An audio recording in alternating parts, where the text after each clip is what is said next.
Welcome to the ক্রীড়ার দুনিয়া। তো বন্ধুরা, আজকে আমরা কথা বলতে যাচ্ছি যে বাংলাদেশের সাউথ আফ্রিকার বিপক্ষে যে ম্যাচটা, সেই ম্যাচটায় বাংলাদেশের একাদশটা কেমন হতে যাচ্ছে। তো বন্ধুরা, আমরা যেই একাদশটা বিবেচনা করব বা যেই একাদশ নিয়ে কথা বলবো, সেই একাদশটা আসলে আমরা গত ম্যাচে যে একাদশ দেখেছিলাম তার সাথে হয়তো বা সামঞ্জস্যপূর্ণ থাকতে পারে। আর আমাদের গত ম্যাচে যে ভিডিওর প্রেডিকশন করেছিলাম একাদশের, প্রায় সব কিছুই মিলে গিয়েছিল, মাত্র একটা নাকি দুইটা পজিশন উলটপালট হয়েছে। তো বন্ধুরা, এবারে আমরা সলিড একটা একাদশ হিসাব করব বা বিবেচনা করব। তো চলেন ভিডিওতে শুরু করা যাক, ভিডিওতে চলে যাওয়া যাক। বন্ধুরা, আমরা ওপেনিংয়ে রাখবো, আমরা দেখেছি সৌম্য সরকার ফেল করেছেন প্রথম ম্যাচে, তানজিদ হাসান তামিম ফেল করেছেন। এখন আমরা ওপেনিংয়ে রাখবো তানজিদ হাসান তামিম এবং সৌম্য সরকারে আরেকটা চান্স দেব তাদের দুইজনকে। এবং ওয়ান ডাউনে যেহেতু লিটন দাস আছেন, ভালো করতেছেন, ওয়ান ডাউনে লিটন দাস থাকবেনই। তো টু ডাউনে মানে চতুর্থ নম্বরে থাকবেন বন্ধুরা নাজমুল হোসেন শান্ত। ক্যাপ্টেন সাহেবও তেমন আহামরি কোনো পারফরমেন্স করতেছেন না, তাও উনি ক্যাপ্টেন হিসেবে চতুর্থ নম্বরে থাকবেন।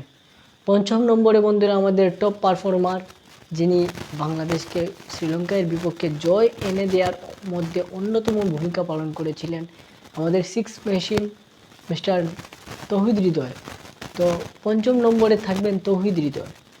এবং ষষ্ঠ নম্বরে বন্ধুরা আমাদের সাকিব আল হাসান, যদিও উনি বর্তমানে পারফরমেন্স আহামরি কিছুই করতে পারতেছেন না, দলের একটা বোঝা হয়ে আছেন, তবুও সাকিব আল হাসান থাকবেন ষষ্ঠ নম্বরে।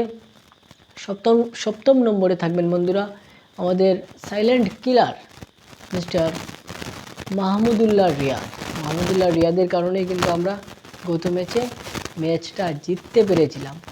তো সপ্তম নম্বর পর্যন্ত পাক্কা, একদম 7 জন পাক্কা। এখন আসি অষ্টম নম্বরে। তো বন্ধুরা, অষ্টম নম্বরে এখানে রিশাদ হুসাইন খেলবেন। জাকের আলী অনিককে হয়তোবা চান্স দেওয়া হবে না, কয়েকটা ম্যাচ ওনাকে অপেক্ষা করতে হবে। তো এই জায়গায় রিশাদ খেললেন 8 নম্বরে। 9 নম্বরে আছেন আমাদের তাসকিন আহমেদ, উনিও ভালো খেলতেছেন বন্ধুরা। এবং 10 নম্বরে আমাদের মুস্তাফিজুর রহমান, এবং মুস্তাফিজুর রহমান শ্রীলঙ্কার বিপক্ষে কিন্তু একটা মারাত্মক ভূমিকা পালন করেছেন আমাদের জয়ের। এবং 11 নম্বরে বন্ধুরা, যদি শরীফুল ইসলাম সুস্থ হয়ে যান তাহলে কিন্তু 11 নম্বরে তানজিম হাসান সাকিবের জায়গায় শরীফুল খেলবেন। আর যদি শরীফুল সুস্থ না হন, আর তানজিম হাসান সাকিব যেহেতু ভালো বোলিং করে যাচ্ছেন, তাই 11 নম্বরে তানজিম হাসান সাকিব খেলবেন। তো এই হচ্ছে বন্ধুরা 11টা পজিশন, এবং আমরা আশা করব সাউথ আফ্রিকার সাথে জিতব। কি বলেন, আশা তো করাই যায়। তো বন্ধুরা, ভিডিওটা কেমন লেগেছে অবশ্যই কমেন্টে জানিয়ে দিবেন। দেখা হচ্ছে নেক্সট ভিডিওতে। আর একাদশটা কেমন লেগেছে সেটাও কমেন্টে জানিয়ে দিবেন। দেখা হচ্ছে। আসসালামু আলাইকুম।